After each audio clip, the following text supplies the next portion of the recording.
Qatar അമീറിന്റെ പേരിൽ നൽകുന്ന Sheikh Tamim bin Hamad Al താനി അഴിമതി വിരുദ്ധ അന്താരാഷ്ട്ര പുരസ്കാരങ്ങൾ സമ്മാനിച്ചു. കോസ്റ്ററിക്കയിലെ സാൻ ജോസിലാണ് ഇത്തവണ പുരസ്കാരദാന ചടങ്ങ് നടന്നത്. അഴിമതി തുടച്ചു നീക്കാനും സുതാര്യത ഉറപ്പാക്കുന്നതിനും വേണ്ടി പ്രവർത്തിക്കുന്നവർക്കാണ് ഖത്തർ അമീർ Sheikh Tamim bin Hamad Al താനിയുടെ പേരിൽ അന്താരാഷ്ട്ര പുരസ്കാരം നൽകുന്നത്. കോസ്റ്റാറിക്കയിലെ സാൻ ജോസിൽ നടന്ന ചടങ്ങിൽ പുരസ്കാരങ്ങൾ സമ്മാനിച്ചു. ഐക്യരാഷ്ട്രസഭയുമായി സഹകരിച്ച് നടത്തിയ 8ാമത് Sheikh Tamim bin Hamad Al താനി പുരസ്കാരങ്ങൾ അമീറും കോസ്റ്റാറിക്കൻ ഫസ്റ്റ് വൈസ് പ്രസിഡന്റ് ബ്രണ്ണറും ചേർന്ന് സമ്മാനിച്ചു. 5 വിഭാഗങ്ങളിലായാണ് പുരസ്കാരങ്ങൾ. അഴിമതി വിരുദ്ധ പ്രവർത്തനങ്ങളിലെ ആജീവനാന്ത സംഭാവനകൾക്ക് ഡോക്ടർ മുന ബുജാഹിന് പുരസ്കാരം സമ്മാനിച്ചു. മെക്സിക്കോയിൽ നിന്നുള്ള അഴിമതി വിരുദ്ധ പോരാളിയാണ് ഡോക്ടർ മുന. ഫോറൻസിക് ഓഡിറ്റിംഗ്, ഔദ്യോഗിക രേഖകളുടെ തട്ടിപ്പ് തുടങ്ങി വിവിധ അഴിമതികൾ പുറത്തു കൊണ്ടുവരികയും അന്വേഷണങ്ങൾക്ക് നിർണായക നേതൃത്വം നൽകുകയും ചെയ്തിരുന്നു.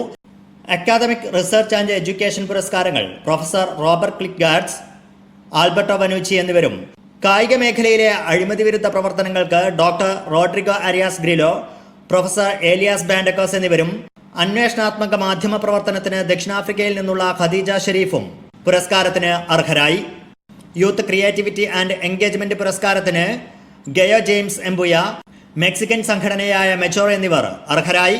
പുരസ്കാര ചടങ്ങിന് മുമ്പായി അമീറും കോസ്റ്ററിക്കൻ പ്രസിഡന്റ് റോഡ്രിഗോ ഷാവസ് റോബിൾസും ചേർന്ന് പാർക്ക് എസ്പാനയിൽ അവാർഡ് ഫലകം അനാച്ഛാദനം ചെയ്തു.